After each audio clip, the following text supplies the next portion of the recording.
l'Europe, animé par Jean-François Biardot, avec Michel Piot et Daniel Bernussou de la Maison de l'Europe, Centre d'information Europe Direct Limousin. Tout ce qu'on dit sur l'Europe et tout ce qu'on ne dit pas sur l'Europe, eh bien, vous allez le savoir en écoutant cette chronique, Daniel. Les peuples subissent les diktats de Bruxelles.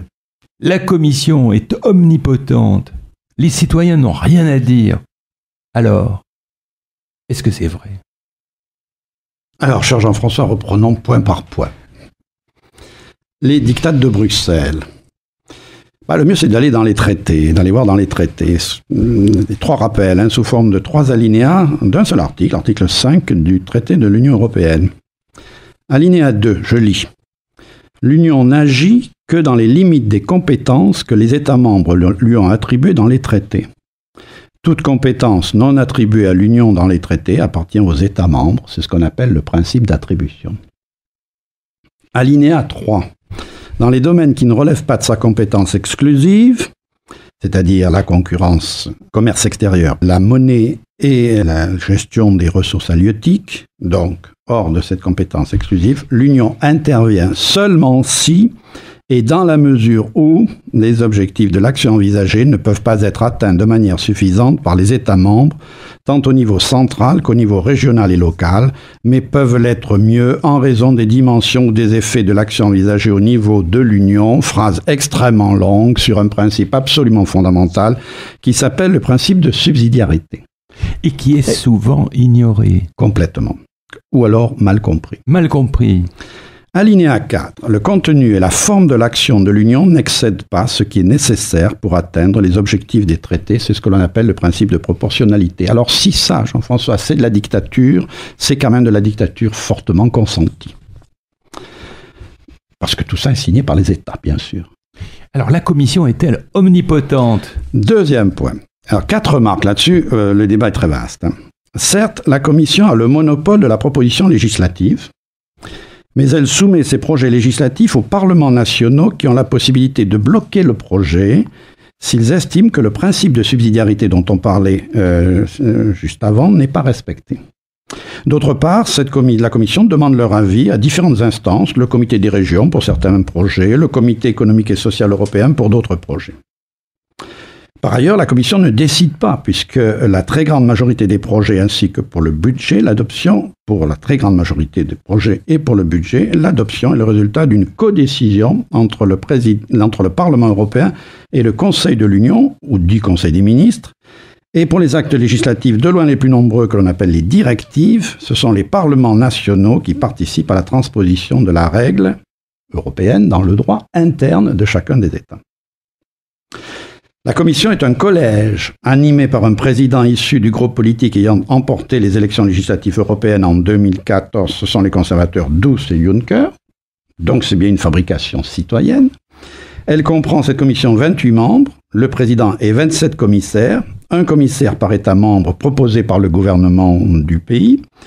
Chaque commissaire reçoit du président de la commission un domaine d'action et passe illico un grand oral extrêmement serré devant le Parlement. Il peut même d'ailleurs être recalé, c'est arrivé. À l'issue des auditions individuelles, le Parlement donne une approbation collective, c'est-à-dire qu'il investit la commission et celle-ci entre en fonction pour 5 ans. Au sein de la commission, les décisions sont collectives et elles sont prises au service de l'intérêt général, c'est-à-dire au service de l'Union. Enfin, la commission est sous surveillance.